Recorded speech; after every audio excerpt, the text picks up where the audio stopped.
Bonjour à tous, de partout où vous êtes en train de nous suivre à présent. Nous avons avec nous un patriarche. Comme on a toujours dit, la charité bien ordonnée commence par soi-même. Je m'appelle Roland Kabamba.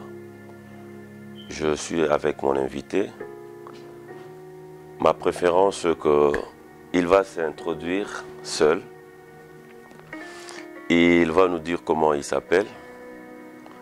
Et nous aurons abordé quelques questions à ces patriarches que nous avons reçus à cette mission. Bonjour papa. Bonjour. Les internautes sont en train de vous suivre. À présent, les enfants de Dieu, est-ce qu'on pourra savoir comment on vous appelle?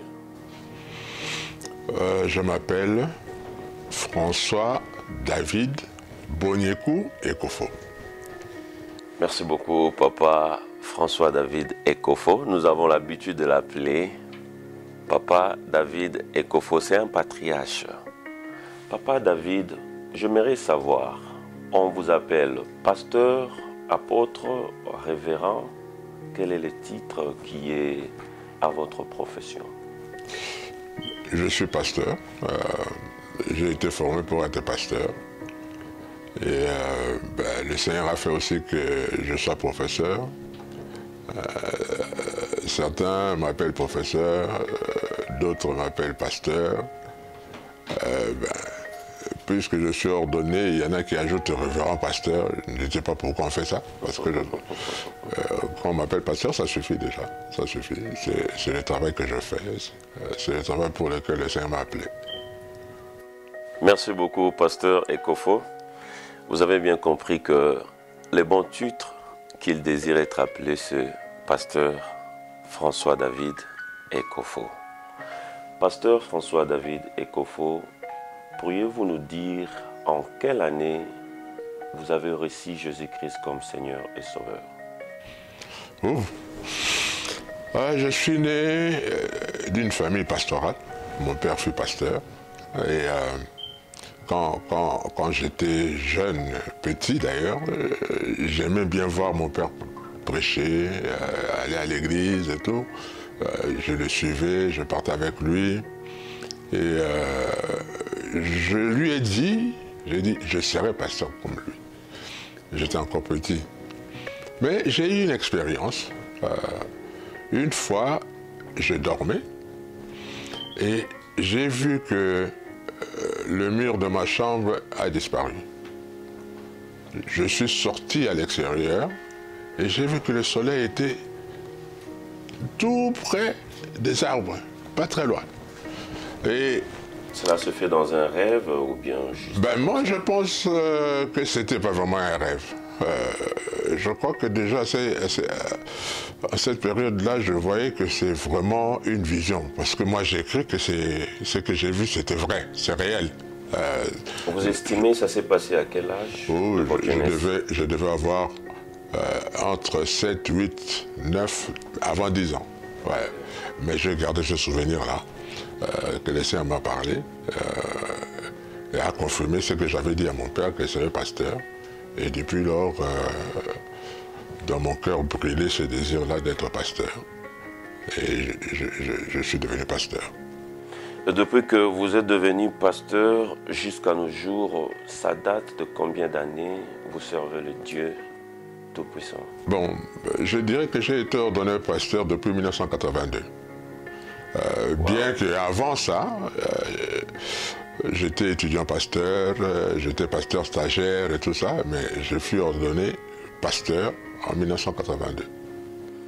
Avant d'être ordonné pasteur, vous étiez déjà marié ou bien c'est alors que vous avez été ordonné pasteur, vous avez trouvé votre très chère belle épouse? Je fus ordonné pasteur, j'étais déjà marié. D'ailleurs, ma femme s'est agenouillée à côté de moi. Merci beaucoup, merci beaucoup. Donc, c'était déjà une prophétie venant de vous-même et Dieu a accompagné la déclaration de votre bouche. Et j'aimerais savoir, vous continuez toujours à exercer cette profession d'être professeur? J'ai eu ma retraite. J'ai eu une retraite forcée. C'est une retraite forcée. Oui. C'est dans quel institut biblique que vous avez été professeur et vous avez reçu votre retraite? Je n'ai jamais été... Enfin, parce que nous on fait la différence entre l'institut biblique et la faculté de théologie, etc. Non, j'étais professeur à la faculté de théologie de l'université protestante au Congo. Oh. Pendant plus de 30 ans. Pendant plus de 30 ans. Donc, vous comprenez, vous qui nous suivez, nous avons un patriarche qui a la mature et qui a la connaissance, mais nous n'allons pas partir plus en détail compte tenu du temps, et nous allons voulu juste prendre contact avec lui. Pasteur David Ekofo, une question nous vient de savoir dans le parcours que vous êtes en train de continuer avec le Seigneur Jésus-Christ. Quelles sont les difficultés du ministère que vous avez connu depuis que vous avez reçu ce mandat d'être pasteur? Tout d'abord, l'ordre de mon nom, c'est François David. François David. Oui, on a tendance à inverser. David, merci beaucoup, François David. Alors, dans tout travail, il y a toujours des difficultés. Et spécialement le travail du Seigneur. Jésus a suffisamment averti à ses disciples, il dit, ben, le monde ne m'a pas aimé, le monde ne vous aimera pas. Et vous aurez des difficultés dans le monde. Moi-même, j'ai eu des difficultés, vous en aurez. Et comme pasteur, on vit cela. On a vécu cela.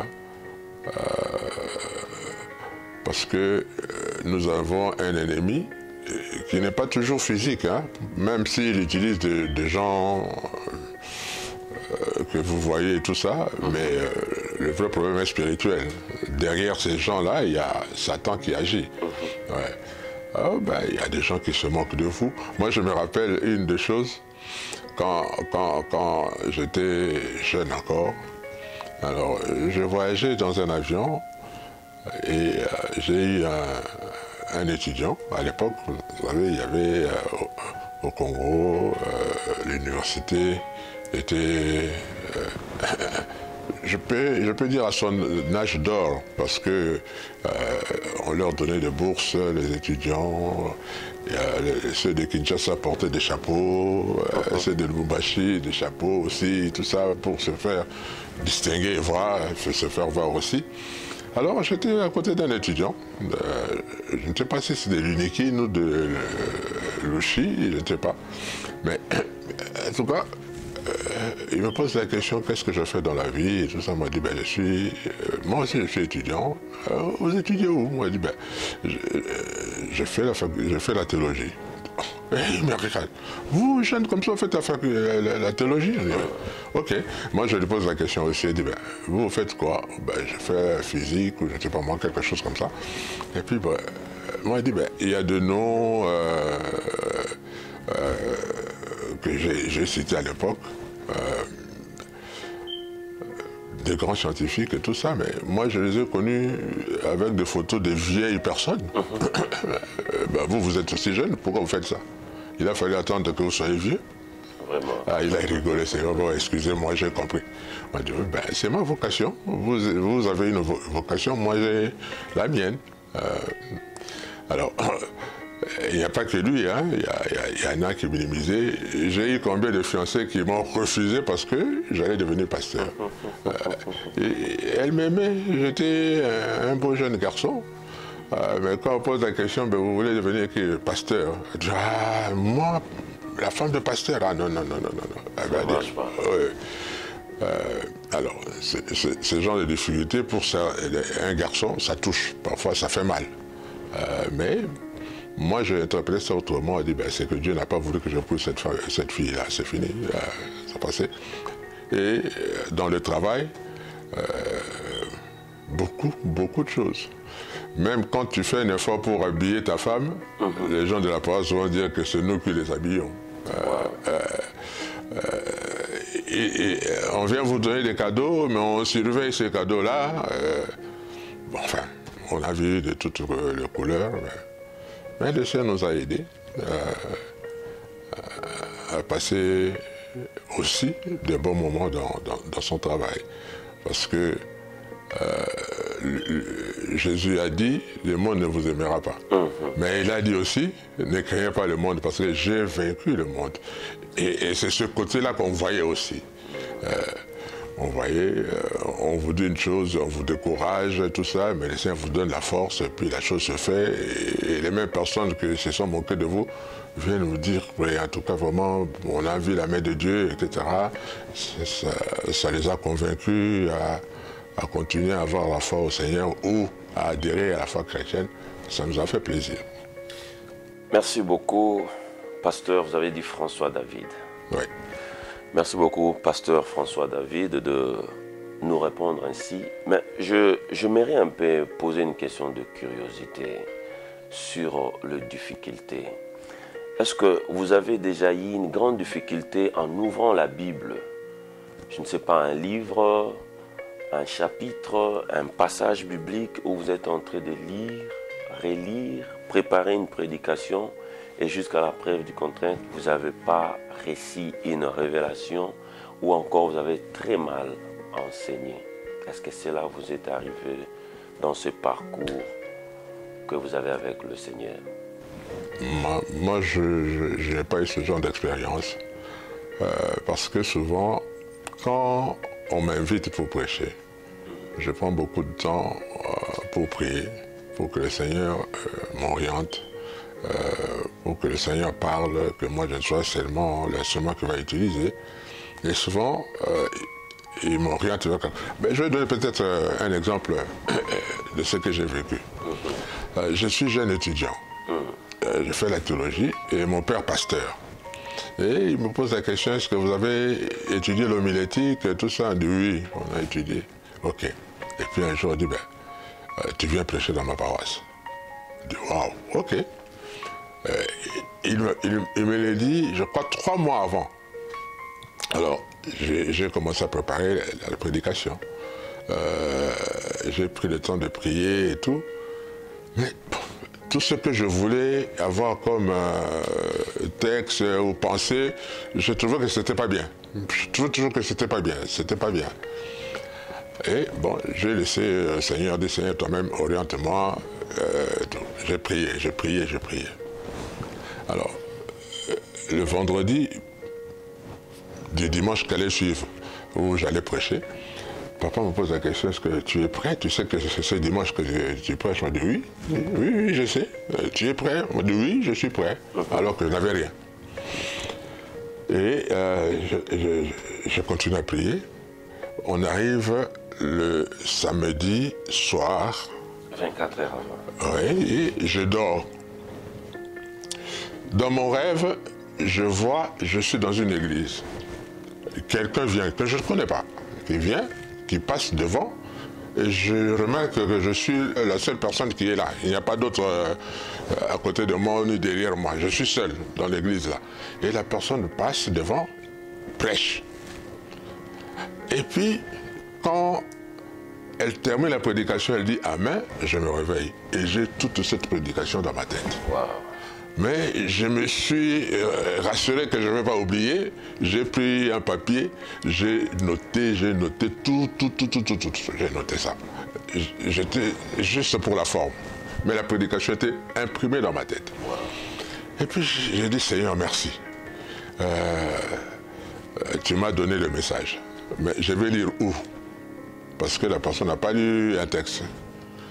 Alors, je sens une idée venir en moi, tout simplement comme ça. Vous savez, le Seigneur nous parle comme ça. Hein. Parfois, c'est que nous pensons que c'est notre idée, alors que c'est le Seigneur qui parle. Comme il parle en esprit, ça se présente sur nous sous forme de pensée.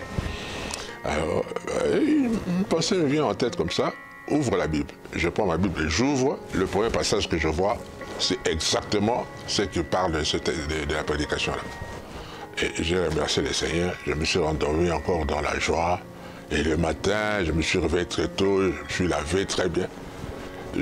Je vous assure que cette prédication a fait du boom dans le cœur des gens. Papa était content, fier de son fils. Et les gens ont accepté le Seigneur et tout ça. Parce que, en fait, moi, je n'ai été que l'instrument que le Seigneur a utilisé, c'est lui qui a parlé. Gloire au Seigneur, gloire au Seigneur. Ah, ça c'est intéressant, c'est intéressant. En parlant de difficultés, il y a aussi des bénéfices. Il y a aussi des bénéfices dans le ministère. Pasteur Ekofo, jusqu'à présent, vous continuez toujours à servir le Seigneur Jésus-Christ. Je ne sais pas, je sais qu'il y en a beaucoup. Pourriez-vous aussi nous donner en détail les bénéfices qui vous retiennent de ne pas abandonner la foi? J'ai commencé hier déjà, je disais, nous devons transmettre notre foi aux enfants, à nos enfants. J'ai vécu chez mon père, pasteur. Je n'ai pas connu de famille chez mon père. J'ai vu comment on mange. Moi, je me rappelle une fois, ma mère est partie en congé et nous sommes restés avec papa. Et pourtant, on avait des gens qui travaillaient là-bas et papa s'est préparé pour qu'il n'y ait pas de carence de nourriture et tout. Mais on n'a pas mangé cette nourriture-là parce que chaque jour, les mamans de la paroisse, sachant que maman n'est pas là, amenaient à manger. Donc il y avait pléthore de nourriture. Après, on commençait à distribuer aux gens qu'on connaissait qui ont des problèmes pour manger, on distribuait cela. J'ai vécu cela chez mon père. Alors, bon, moi-même j'en ai vécu aussi beaucoup. Je donne juste un exemple. Une fois, j'ai quitté la maison. Quand vous ouvrez nos frigos et tout, ça n'avait que de l'eau. Il n'y avait rien. Et il n'avait rien en poche non plus. Je suis parti travailler. Alors, vers 16h, je veux rentrer chez moi. Et je sors, je croise à la porte une jeune dame. On venait de bénir son mariage il y a 2 ou 3 semaines comme ça. Je lui ai posé la question de comment ça va, le mariage, et tout ça. Oh, c'est très bien. Et puis on s'est séparés. J'ai pris ma voiture, je sors, j'arrive vers la porte. Il y a quelqu'un qui me dit, mais pasteur, il y a quelqu'un qui vous suit derrière. Je regarde, la jeune fille venait en courant, en faisant des signes pour que je m'arrête. Je dis, ah, cette fille, on a causé avec elle. Qu'est-ce qu'il y a encore? Ok, je me suis arrêté. Elle dit, pasteur, excusez-moi. Quand on a terminé de causer, quand vous êtes parti prendre votre voiture et démarrer, c'est alors que le Seigneur me dit clairement que j'avais effectivement amené une enveloppe que j'allais remettre à la comptabilité de l'église, je ne sais pas moi, là-bas. Mais le Seigneur a dit, va donner à mon serviteur là. Alors, je l'ai entendu me parler comme ça. Ah, c'est comme ça que je courais derrière vous pour que je vous donne cette enveloppe. Oh. Ok, merci beaucoup, que Dieu vous bénisse. Je suis parti, j'ouvre l'enveloppe, c'était un billet de $100. Un billet de $100 à Kinshasa, c'est pas comme ici. Hein. Exactement. Alors, en cours de je me suis arrêté quelque part. J'ai acheté tout ce qui manquait à la maison. Quand j'arrive à la maison, on dit, mais ça vient d'où? Je ne pose même pas la question, Dieu nous a donné, tout simplement. Tout simplement. Alors on a vécu beaucoup de gens comme ça, on voyait comment les saints s'occupent de nous. C'est pour ça que moi je ne me plains plus. Je sais que si je ne veux pas quelque chose, ou je veux quelque chose et je ne trouve pas, c'est que le Seigneur ne veut pas me donner cette chose-là. Parce qu'il me prépare peut-être quelque chose de mieux. J'en ai vécu comme ça. Ouais. Ma vie en elle-même, c'est un témoignage de bienfait du Seigneur. Merci beaucoup, pasteur Ekofo. Nous sommes presque à la fin de cet entretien avec ce patriarche. C'est vraiment une grâce de vous avoir avec nous. Mais il y a une question avant de close. Je pourrais dire l'avant-dernière question. C'est de nous dire comment vous faites la différence du moment que vous avez servi Dieu en Afrique, précisément République démocratique du Congo, et aujourd'hui vous êtes aux États-Unis. Est-ce qu'il y a une différence au service de l'Éternel ou bien c'est toujours de la même manière? Un peu en résumé et puis nous allons conclure notre mission. Je crois que Dieu est partout. Il est le même. Il ne change pas.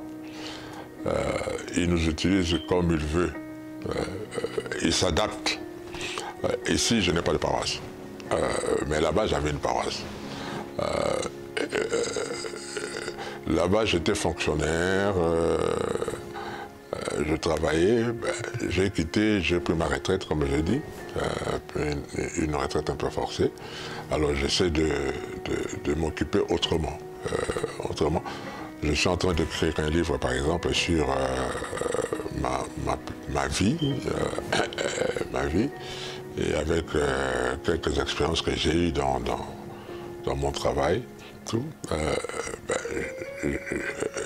Là-bas, je n'avais pas le temps, parce que tout le temps, on est visité, tout le temps... il y a des fois où je rigole un peu, je suis malade. Je dors chez moi, je me repose parce que je suis vraiment malade, on me soigne. Alors quelqu'un vient malade. Et il vient pour que le pasteur prie pour lui. Ma femme vient me dire, excuse-moi de te déranger, mais il y a un malade là-bas. Moi je dis que le pasteur est malade, il dit non, mais qu'il vienne quand même prier pour moi. Je sors moi-même malade pour prier pour le malade. Mais je vois le Seigneur faire des miracles là-bas. Moi, je continue à être malade. Il me guérit à sa manière. C'est aussi sa façon de nous faire reposer un peu comme ça. Alors, je pense que le Seigneur s'adapte là où tu es. C'est comment t'utiliser là-bas, comment te bénir là-bas, etc. Et, bon, ça me fait du bien de venir vous visiter ici à Waterloo. Si j'avais du travail, j'allais peut-être avoir des difficultés pour venir. Mais le Seigneur a voulu que je sois un peu disponible. Pas un peu, je sois disponible, je suis venu. Il s'occupe de moi.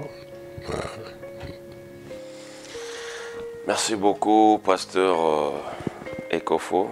Nous sommes presque à la fin. Le dernier mot, ça serait juste un conseil pour les enfants de Dieu en général et plus précisément pour des serviteurs de Dieu qui vont prendre l'occasion de suivre. Mais pendant que nous sommes en train de passer cette émission, il y a une question qui est venue. Une question qui est venue, vous allez prendre ça et c'est par là que nous allons conclure. Vous avez dit que vous avez réussi une retraite forcée parce que ça peut nous intéresser et intéresser le peuple de Dieu qui suivent. Pourquoi une retraite forcée? Ça va entrer dans ce que moi je considère un peu la politique du pays et tout ça. Alors, contentez-vous seulement de l'expression. Ici, nous ne parlons pas de la politique. Nous sommes en train d'honorer seulement la vie de ce patriarche. Alors, nous sommes loin de la politique. Si ça fait trait à la politique, alors ce n'est pas évident d'en parler. Quel est le conseil que vous avez à donner aux enfants de Dieu en général et plus précisément pour le serviteur de Dieu, pasteur, apôtre, prophète, docteur, avec tout ce que vous voyez sur le média, sur les églises, un très bon conseil pour ce peuple qui est en train de vous suivre? Dieu existe. Et Dieu, quand il te choisit, c'est pour que tu travailles pour lui, tout simplement.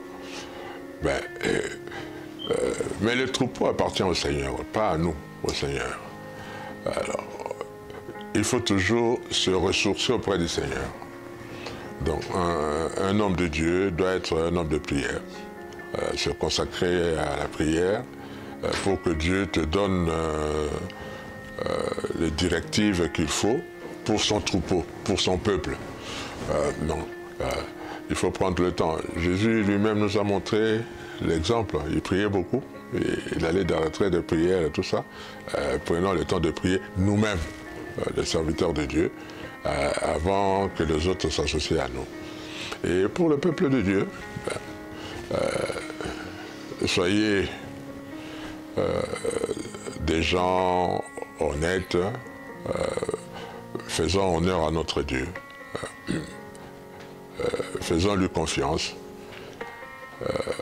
Ne cherchons pas souvent à forcer la main de Dieu, là où nous pouvons attendre sa volonté et son temps. Souvent quand nous forçons les choses, c'est alors que Satan vient nous proposer facilement autre chose et vous risquez de passer à côté de la volonté de Dieu.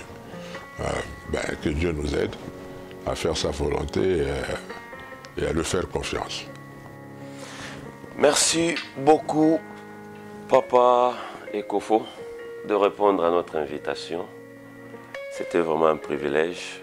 Nous pensons aussi vous avoir pour une prochaine fois développé sur beaucoup de sujets. Et nous savons que la sagesse est en vous. Et le peuple de Dieu en a aussi besoin avant que le Seigneur vous appelle à l'éternité. Peuple de Dieu, bien-aimés dans le Seigneur, merci de nous suivre. C'était pour nous un privilège de parler avec ces patriarches. Merci de prendre votre temps de nous suivre et mettez en pratique ce conseil. Exécutez ce que Dieu vous convainc et restez dans la parole de Dieu. Que Dieu vous bénisse.